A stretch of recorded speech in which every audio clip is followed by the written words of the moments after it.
Mi nombre es Miguel Jiménez. Tengo 70 años y soy un perito contable judicial jubilado que reside en una de esas urbanizaciones silenciosas en las afueras de Pozuelo de Alarcón, Madrid. Durante los 3 años transcurridos desde que mi esposa, Elena, falleció, el silencio de los pasillos de nuestra casa ha pasado de ser un enemigo a mi única compañía constante. Mi hija, Lucía, insiste con una frecuencia casi administrativa en que le preocupa que un hombre de mi edad deambule solo por una vivienda de 3 plantas. Por eso, ha institucionalizado nuestros almuerzos semanales de los miércoles como una cláusula innegociable de nuestra relación. Según su discurso oficial, el objetivo es que yo pase tiempo de calidad con mi nieto, pero 40 años de oficio me han enseñado que cuando Lucía utiliza el epígrafe de algo hecho por mi bien, más me vale revisar minuciosamente la letra pequeña del contrato. El miércoles pasado, durante uno de esos encuentros familiares tan coreografiados que rozaban la representación teatral, mi vida dio un giro que ningún libro de auditoría habría podido predecir. Estábamos en medio del segundo plato cuando mi vecina, Marga García, me llamó al móvil con la voz tensa, vibrando por un pánico que apenas lograba contener. Me preguntó con una urgencia cortante si acaso esperaba a alguien en casa. Cuando le confirmé que no, me susurró las palabras que actuaron como el detonante de una bomba lógica. Entonces, ¿por qué hay 3 hombres cargando cajas en un camión de mudanzas estacionado justo en la entrada de tu casa? Antes de que la alarma terminara de sonar en mi cabeza, oí algo al otro lado de la mesa del restaurante que me heló la sangre más que la noticia del robo. Mi hija intercambió una mirada fugaz con su marido, Roberto. No fue un gesto de sorpresa o de preocupación filial. Fue la mirada cómplice de 2 jugadores de póker que, en mitad de un farol, se dan cuenta de que alguien ha visto sus cartas por el reflejo de la gafa. Y entonces, Roberto se rió. Fue un sonido seco y artificial, más parecido al ladrido de un perro que a una risa humana real. Intentó disimular el desliz de inmediato con una tos forzada y teatral, pero me he pasado 4 décadas detectando delitos de cuello blanco y maquillajes financieros en los números que la gente deja atrás. Sé reconocer la frecuencia exacta de la culpa en cuanto la oigo. En ese instante, mientras el eco de su risa aún flotaba sobre la mesa, comprendí que la verdadera amenaza no era un extraño con una palanqueta y un camión. La amenaza llevaba un vestido de marca y estaba sentada frente a mí, robándole distraídamente patatas bravas del plato a mi propio nieto. Lo que ellos no terminaban de procesar era que se estaban riendo de un hombre que pasó su vida profesional desentrañando tramas de fraude y blanqueo de capitales de cientos de millones de euros. Y un perito contable sabe una máxima por encima de todo. Cada delito, por muy astuto o familiar que parezca, deja un rastro de papel. Aquella mirada y esa risa fuera de lugar me acababan de enseñar exactamente por dónde debía empezar mi propia auditoría. El restaurante era uno de esos locales pretenciosos de huerta a la mesa en La Moraleja, donde el diseño interior es más importante que el sabor y el menú se toma la molestia de explicarte el viaje emocional de cada hortaliza antes de llegar al plato. Lucía lo había elegido, por supuesto siempre seleccionaba los establecimientos más caros de la zona norte de Madrid sabiendo que, al final, yo siempre pagaba la cuenta. Era otro de esos patrones de gasto que yo había notado pero que, por ceguera emocional, nunca me había atrevido a cuestionar hasta hoy. Estaba sentado en un banco diseñado para el postureo de Instagram y no para la ergonomía, observando a mi nieto de 5 años, Mateo, mover sus bastoncitos de batata orgánica por el plato con una desgana infantil. El niño tenía los ojos de Elena, ese mismo tono miel que solía hacerme saltar el corazón y que ahora me servía de ancla. Mirarlo era, a la vez, el mayor de mis consuelos y una herida que, debido a la ausencia de su abuela, nunca terminaba de cerrar del todo. Lucía permanecía sentada frente a mí, con la atención fragmentada entre las notificaciones incesantes de su iPhone de última generación y una conversación banal de la que yo, por diseño o por desidia, no formaba parte del todo. Mi hija se había transformado en una mujer de una belleza arquitectónica, de esas que son plenamente conscientes del poder de su imagen y la gestionan como un activo estratégico o, según la ocasión, como un arma de precisión. A su lado, Roberto mantenía el brazo apoyado sobre el respaldo de la silla de ella con un gesto posesivo, casi de inventario. Roberto era un escaparate sin almacén, un promotor inmobiliario que se llenaba la boca con operaciones de 7 cifras en la Costa del Sol, pero que, misteriosamente, siempre sufría tensiones de liquidez que le obligaban a pedir préstamos para las facturas más triviales. Era el tipo de perfil financiero que yo habría marcado con bandera roja en los primeros 5 minutos de una auditoría externa.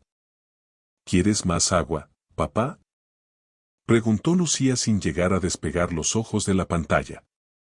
Su voz poseía esa dulzura ensayada, casi de departamento de atención al cliente, que durante mucho tiempo mi necesidad de afecto confundió con amor genuino. Sí, gracias, respondí mecánicamente, mientras observaba cómo mi nieto Mateo intentaba edificar una estructura inestable con sus patatas orgánicas. En ese momento, mi teléfono vibró con una insistencia agresiva sobre el mantel.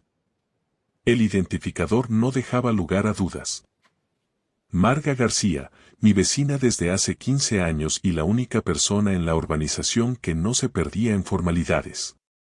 Marga, antigua jefa de enfermería en urgencias del Puerta de Hierro, no era mujer de alarmarse por minucias, había visto demasiadas crisis reales como para entrar en pánico por nada. Descolgué de inmediato, sintiendo una punzada de aprensión en el estómago. Miguel, su voz sonó cortante, con la urgencia propia de un triaje hospitalario, ¿estás en casa ahora mismo? No, Marga, dije, cerrando el puño alrededor del aparato. Estoy en La Moraleja, comiendo con Lucía. ¿Qué sucede? Hay un camión de mudanzas bloqueando la entrada de tu casa, soltó ella. Pude percibir el siseo de sus cortinas al otro lado de la línea, estaba vigilando desde su salón. Es un vehículo de gran tonelaje y hay varios operarios uniformados. Están sacando cajas y muebles de tu salón en este preciso instante. Los estoy viendo perfectamente, Miguel. ¿Acaso has contratado tú algún servicio de transporte?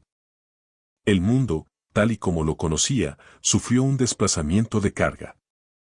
Mi casa, el refugio que Elena y yo construimos piedra a piedra, el santuario donde cada rincón custodiaba un fragmento de nuestros 42 años de matrimonio, estaba siendo desmantelado. Me puse en pie con una brusquedad que volcó mi copa de agua. Los cubitos de hielo se desparramaron por la mesa de madera tratada como testigos mudos que huyen de una escena del crimen. Lucía, tengo que irme ahora mismo. Marga dice que hay intrusos en casa. Se están llevando nuestras cosas. Lo que mi instinto paternal esperaba era un salto de alarma, una hija cogiendo las llaves del coche y ofreciéndose a escoltarme a Pozuelo a toda velocidad. Lo que recibí, sin embargo, fue esa mirada. Un intercambio de señales de milisegundos entre Lucía y Roberto, un código binario cargado de una información que yo no debía descifrar. Y entonces, Roberto soltó aquella risa.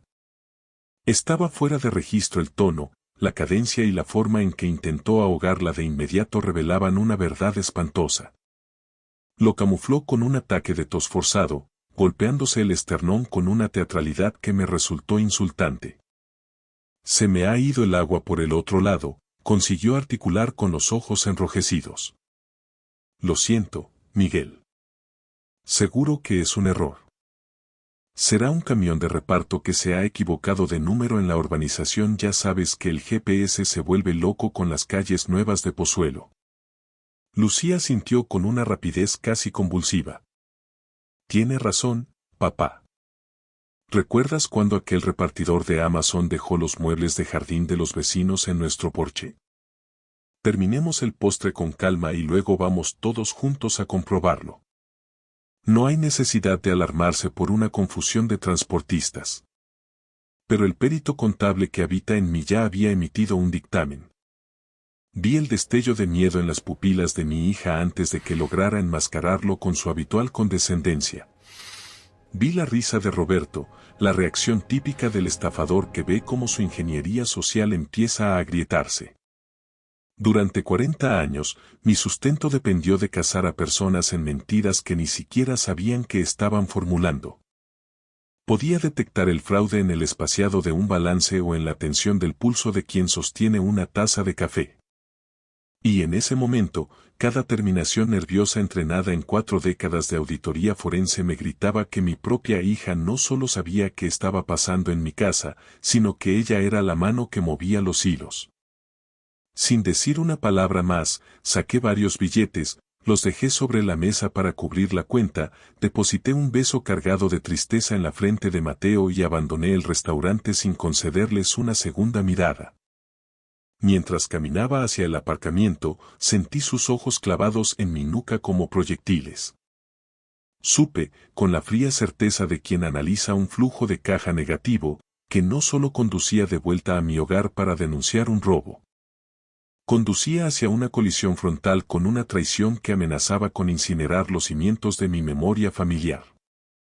El camión de mudanzas ya se había volatilizado cuando mi coche derrapó frente a la verja de entrada.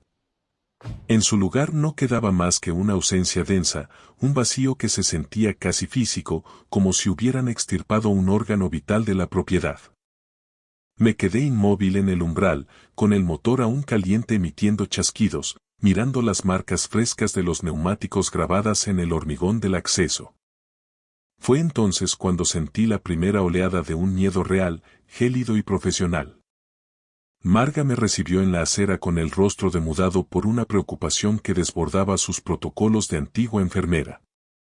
He hecho fotos de todo, Miguel, dijo, depositando su móvil en mis manos como si fuera una prueba judicial. Deslicé las imágenes con dedos temblorosos. El camión, una matrícula de Madrid, 3 hombres de complexión atlética cargando cajas con una eficiencia militar. Llevaban uniformes de una empresa que no me resultaba familiar. Mudanzas Elite Madrid. Según el cronómetro de las fotos, habían estado operando durante casi una hora. Habían cargado al menos una docena de cajas de gran volumen y yo, el dueño legítimo, no tenía la menor idea de qué patrimonio cultural o personal contenían. La Policía Nacional llegó 20 minutos después en un Z rotulado.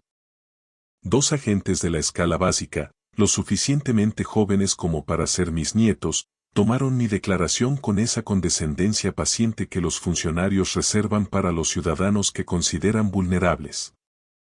Buscaron huellas dactilares de forma superficial y, como era de esperar, no hallaron nada.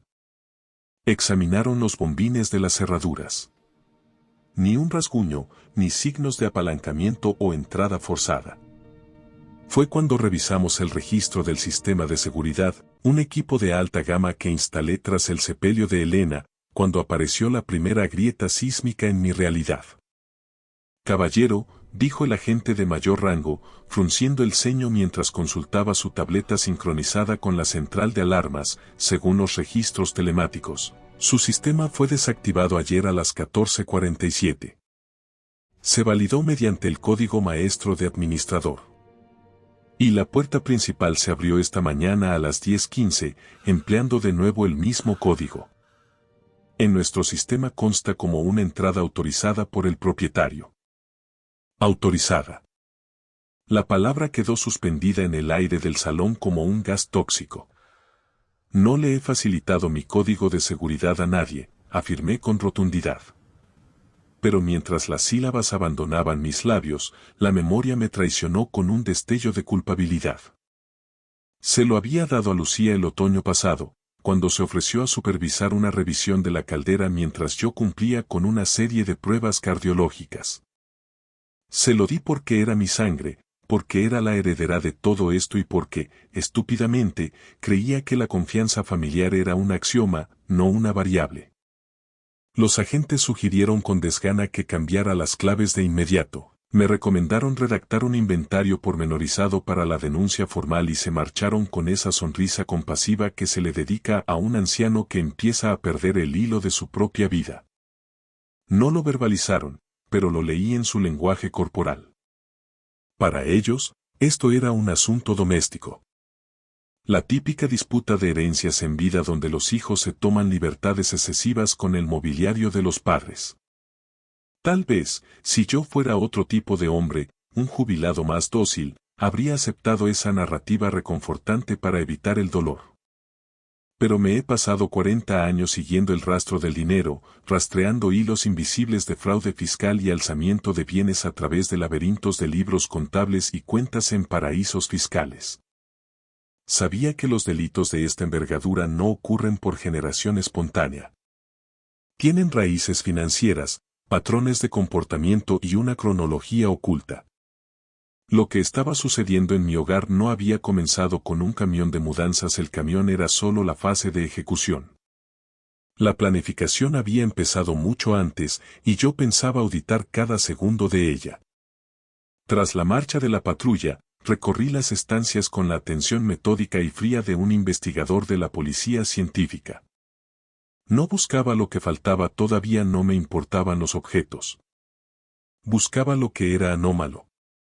El escritorio de mi despacho, mi centro de operaciones personal, había sido manipulado. Eran matices que solo alguien que ha habitado ese espacio durante 3 décadas podría detectar. El ángulo de rotación de mi silla ergonómica estaba desviado unos grados, los bolígrafos en el cubilete de plata no seguían mi orden cromático habitual. Incluso la fina película de polvo sobre el archivador metálico mostraba surcos longitudinales bajo la luz oblicua de la tarde. Alguien había estado revisando mi archivo documental con una calma aterradora, alguien que no sentía la urgencia de un ladrón, sino la autoridad de un dueño. Abrí el segundo cajón del archivador con el pulso acelerado. Mis dedos buscaron instintivamente la carpeta colgante etiquetada como patrimonio y escrituras. Al sopesarla, el pavor se transformó en una certeza matemática. Pesaba demasiado poco. Faltaba el 50% del historial documental de mi vida. La escritura pública original de la vivienda. Desaparecida. El título de propiedad y los recibos del IBI de los últimos 5 años. Desaparecidos. El documento de cancelación de la hipoteca que Elena y yo logramos liquidar tras años de sacrificios. Desaparecido. En su lugar, hallé una sola hoja de papel térmico, una fotocopia que yo nunca había archivado. Era una escritura de cesión de propiedad fechada hacía apenas 3 meses. En ella, se transfería la titularidad íntegra de mi casa a una sociedad limitada denominada Inversiones Familiares Levante S.L. Mi firma figuraba al pie del documento, aparentemente legitimada ante un notario cuyo nombre no reconocía. El problema era simple. Yo jamás había firmado ese documento. Jamás había oído hablar de esa sociedad con nombre extranjero. Y, bajo ningún concepto, habría aceptado regalar el hogar que compartí con Elena, un activo inmobiliario que, según la última valoración de mercado en Pozuelo, superaba los 1.400.000 euros. Mis manos vibraban con tal intensidad que el papel producía un sonido metálico al agitarse. Pero mi mente, forjada en décadas de análisis forense, ya estaba procesando las implicaciones legales. Una cesión de este tipo suele ser una herramienta de planificación sucesoria o de protección de activos, pero en este contexto, era la prueba irrefutable de un abuso financiero institucionalizado. Alguien había suplantado mi identidad para vaciar mi patrimonio. Y ese alguien conocía mis códigos, mis rutinas y el orden de mis archivos. El rostro de mi hija, con su mirada gélida en el restaurante, volvió a mi mente, seguido por la risa sibilina de Roberto. No, intenté decirme, pero la lógica contable es implacable. Los hechos no mienten, solo las personas lo hacen. Esa noche no pisé el dormitorio. Me instalé en la mesa de la cocina con mi portátil de alta capacidad y un cuaderno de notas nuevo. Volví a mi estado natural de perito en activo. Empecé a seguir el dinero, y el primer hilo del que tirar era esa misteriosa Inversiones Familiares Levante S.L. Lo primero que hice, con el pulso todavía vibrando por la indignación, fue solicitar una nota simple informativa a través del portal online del registro de la propiedad. En España, estos registros son públicos y actúan como el acta de nacimiento y defunción de cualquier inmueble. Tras abonar la tasa correspondiente, los píxeles en mi pantalla confirmaron mis peores pronósticos en menos de 10 minutos. Según los asientos registrales oficiales, la titularidad de mi vivienda había sido transferida a Inversiones Familiares Levante S.L. hacía exactamente 90 días. Al investigar la identidad jurídica de esa sociedad en el registro mercantil, descubrí que se había constituido apenas 6 meses atrás. Su estructura era el manual básico de la ocultación. Una sociedad pantalla con domicilio social en un centro de negocios de bajo coste, cuyo rastro final apuntaba a una jurisdicción de opacidad fiscal. Sin embargo, en mis años de ejercicio como perito judicial, me había enfrentado a entramados mucho más sofisticados que este. Sabía que, por muy grueso que sea el muro de cristal de una sociedad offshore, siempre hay una grieta por donde se filtra la identidad del beneficiario real. A continuación, solicité mi informe de riesgos en el CIRBE, Central de Información de Riesgos del Banco de España. Cuando el documento PDF se descargó, sentí una náusea física. Hacía 3 meses, alguien operando bajo mi nombre había suscrito un préstamo con garantía hipotecaria por un valor de 450.000 euros. El prestamista no era un banco convencional, sino una entidad de crédito privado, de esas que operan con intereses leoninos y ejecuciones rápidas. El préstamo figuraba como al corriente de pago, lo que indicaba que se estaban cumpliendo las cuotas mensuales, pero no era mi dinero el que salía de mis cuentas para pagarlas. Revisé mis posiciones bancarias en el Santander y el BBVA. Mis ingresos por jubilación entraban con la precisión de un reloj suizo y los fondos de inversión que Elena y yo logramos consolidar durante 40 años permanecían intactos. En la superficie, mi salud financiera parecía inmejorable, pero yo sabía que aquello era solo un maquillaje de balance. Estaban utilizando mi casa como un cajero automático, extrayendo el capital mediante una deuda que yo no había contraído, mientras mantenían el resto de mis cuentas tranquilas para no activar mis sistemas de alerta. Al profundizar en los metadatos del portal de la entidad de crédito, detecté que el préstamo estaba vinculado a mi DNI, pero asociado a una dirección de correo electrónico que me resultó totalmente ajena. Alguien había perpetrado una suplantación de identidad digital utilizando sus propios datos de contacto para interceptar cualquier comunicación física o digital. El capital del préstamo había sido transferido de inmediato a una cuenta externa de una entidad fintech europea. Era un modus operandi clásico de los defraudadores. Descapitalizar el activo inmobiliario, extraer el máximo valor líquido y desaparecer antes de que el impago provoque el embargo y la factura final llegue al buzón. Pero la pregunta clave seguía siendo: ¿quiénes eran ellos exactamente?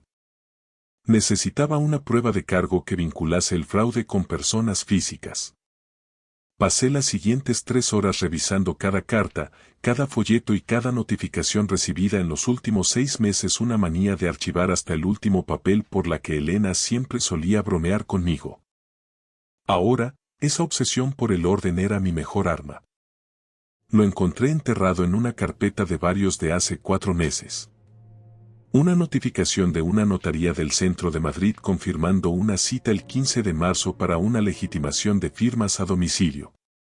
La misiva agradecía la confianza en sus servicios externos y esperaba que el cliente estuviera satisfecho con la atención de la oficial de notarías, María Maya.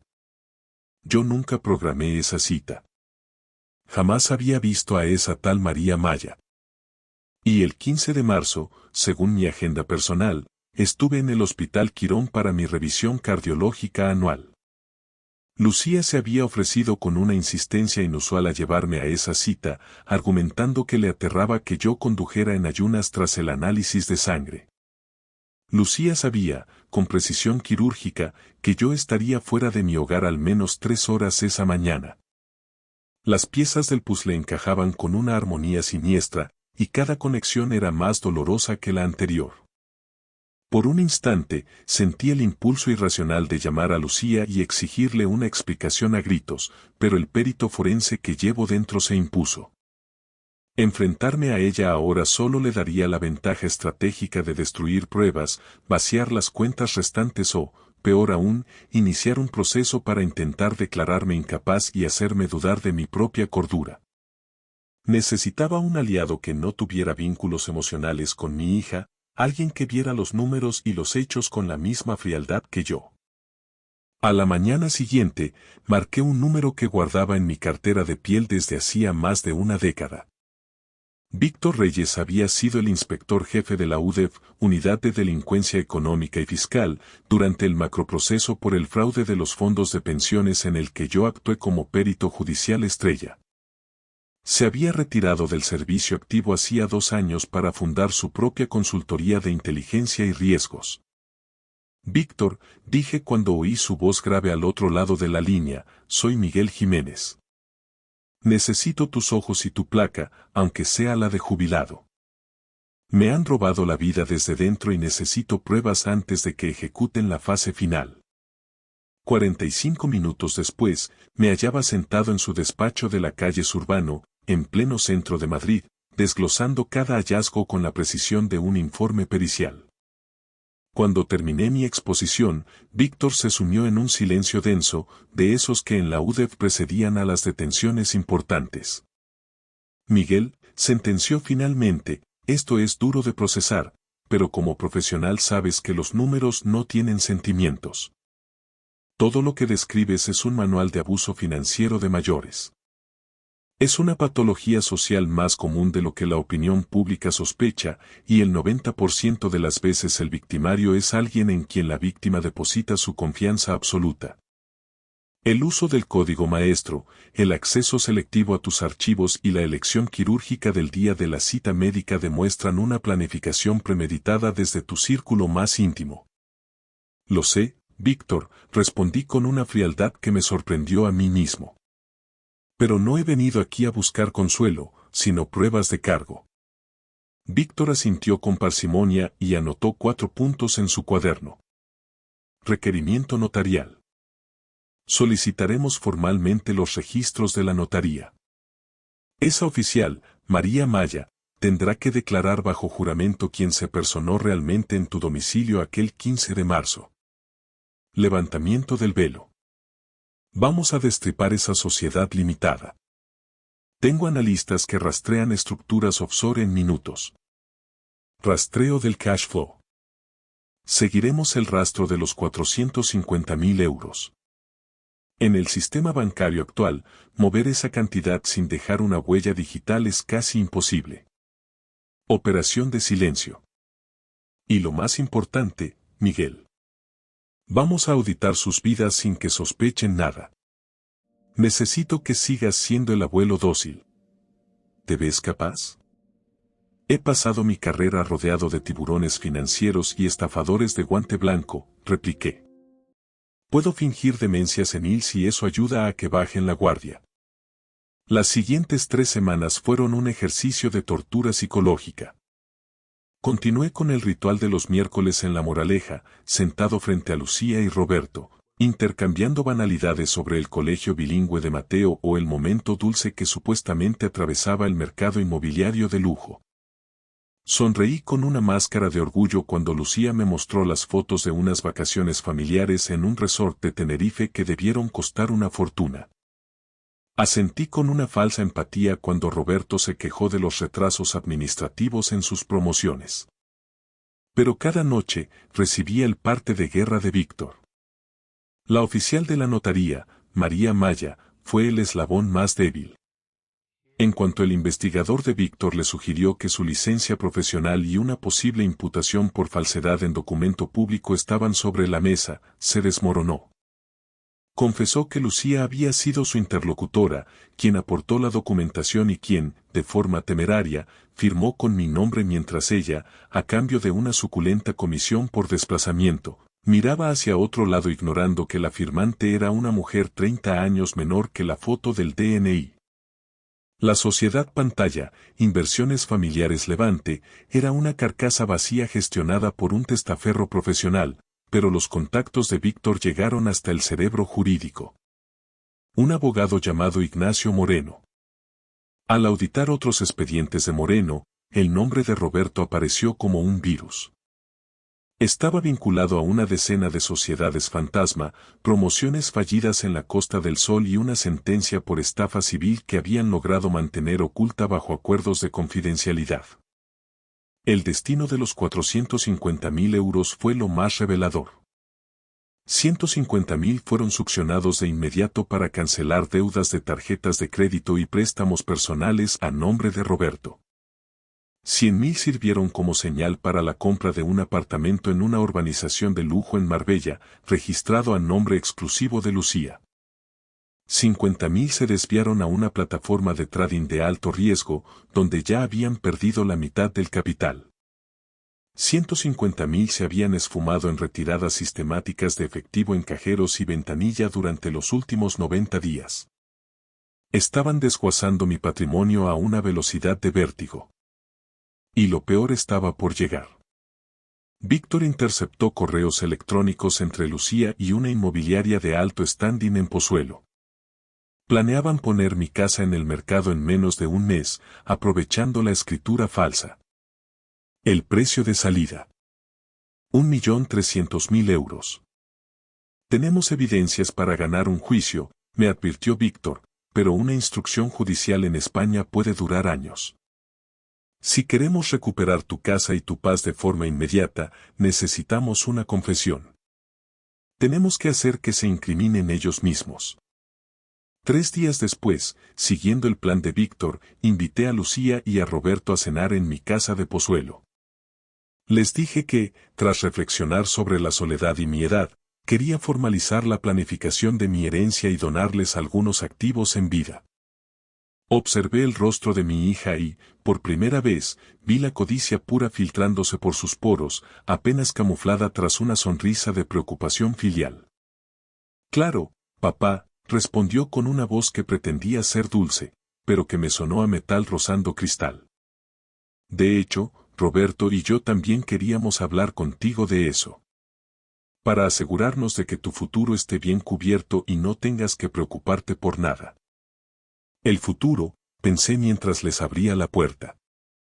Se referían al futuro donde yo era un estorbo desahuciado y ellos disfrutaban del botín de mi vida.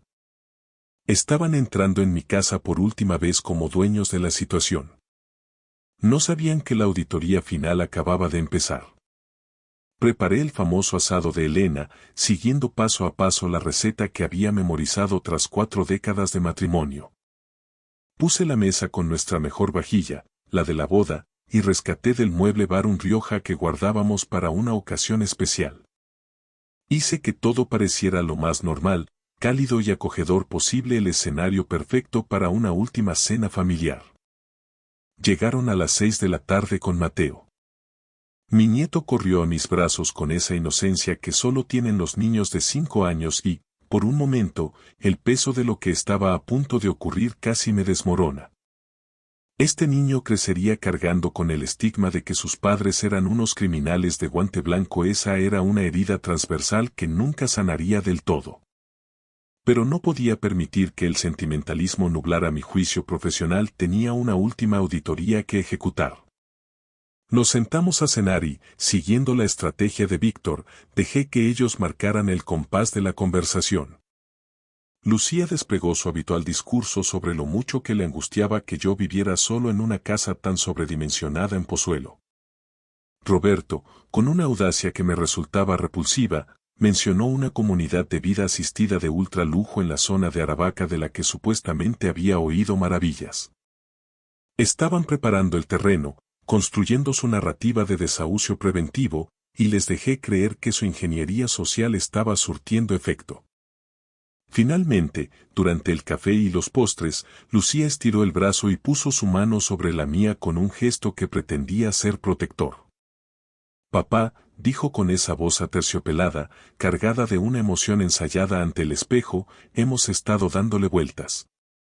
Esta casa te genera un volumen de trabajo inabarcable. El mantenimiento del jardín, la piscina, las reparaciones constantes. Y el recibo del IBI debe de ser una cifra astronómica. Roberto y yo nos preguntábamos si, por tu propio bienestar, considerarías venderla y mudarte a un sitio más manejable, donde pudieras disfrutar de tu jubilación sin estas cargas. Miré su mano sobre la mía y, como en un flash de archivos antiguos, recordé el día que nació, lo frágiles que eran sus dedos y la ferocidad con la que juré protegerla de cualquier mal. Recordé cuando le enseñé a montar en bicicleta por estas mismas calles, cuando la acompañé al altar y la primera vez que puso a Mateo en mis brazos. Luego, la imagen se fundió con la firma falsificada en la escritura de cesión de propiedad que reposaba en mi archivador. En realidad, respondí, manteniendo mi voz en una frecuencia firme y desprovista de emoción, yo también he estado analizando ese escenario. De hecho, le he dado muchas vueltas al estado de mis activos últimamente. Los ojos de Lucía emitieron un destello de triunfo codicioso. Roberto se inclinó ligeramente hacia adelante, como un depredador que huele la presa herida. Ah, sí, dijo Lucía, apretando mi mano. Eso es una noticia maravillosa, papá. Solo queremos lo mejor para ti, lo sabes. Sé exactamente lo que queréis, sentencié con una frialdad que los dejó helados. Acto seguido, saqué una carpeta de cuero de debajo de la silla y la puse sobre la mesa, justo en el centro del mantel de hilo. El rostro de Lucía mutó de la euforia a una palidez cadavérica. La mano de Roberto sufrió un espasmo involuntario, volcando su copa de vino tinto sobre el mantel blanco. No me moví para contener el derrame, dejé que la mancha se extendiera como la sangre en una escena del crimen. Esa carpeta, comencé, utilizando el tono monocorde y preciso que empleé en mis declaraciones ante la Audiencia Nacional durante 40 años, contiene copias compulsadas de la escritura de cesión fraudulenta que presentasteis en el registro. También contiene el extracto de riesgos del Banco de España que muestra el préstamo hipotecario de 450.000 euros que solicitasteis suplantando mi identidad. Está el desglose pormenorizado del flujo de ese capital. El apartamento de Marbella, la liquidación de vuestras deudas de juego y tarjetas, y esa cuenta de inversiones ruinosas. Además, cuento con la confesión firmada de María Maya, la oficial de la notaría, y la cadena de correos electrónicos con la inmobiliaria para malvender mi hogar en menos de un mes. Lucía rompió a llorar de inmediato, un llanto histérico donde no supe distinguir si había rastro de arrepentimiento o simplemente el terror de la captura. Roberto, por su parte, parecía estar calculando frenéticamente sus rutas de escape, con los ojos clavados en la puerta del salón.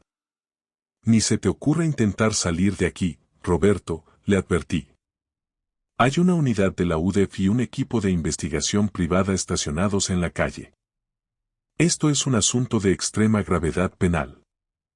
Estafa agravada, falsedad en documento público, fraude bancario y abuso financiero. Víctor Reyes os envía sus más sinceros saludos. El rostro de Roberto pasó del gris al ceniza. Parecía haber envejecido 10 años en 10 segundos. Papá, articuló Lucía entre sollozos compulsivos, por favor, no lo entiendes. Estábamos desesperados. El negocio de Roberto entró en concurso de acreedores. Íbamos a perderlo todo, incluso nuestro piso. Solo intentaba proteger a mi familia de la ruina. Iba a devolver cada céntimo, te lo juro por la memoria de mamá. Miré a mi hija, a esta mujer a la que había amado sin condiciones durante toda su vida, y sentí como el último hilo de mi ceguera paternal se cortaba definitivamente. El padre que la sostuvo en su primer día de colegio seguía allí, en algún rincón de mi corazón, pero sentado a la mesa estaba el perito contable que había visto a cientos de criminales intentar justificar sus actos con excusas emocionales.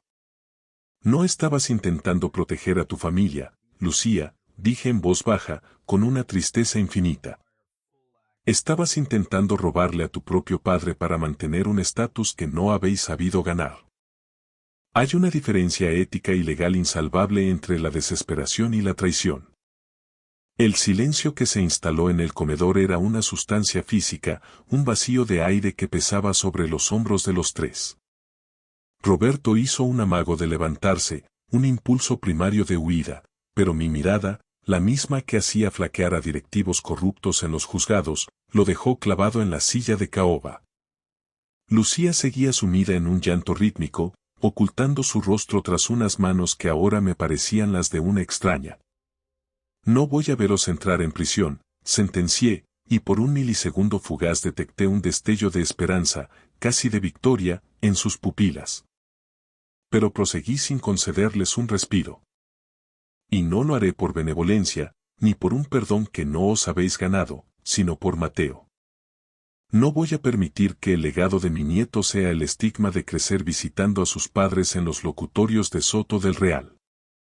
No dejaré que vuestra codicia le arrebate también su infancia. Extraje un segundo fajo de documentos de la carpeta de cuero.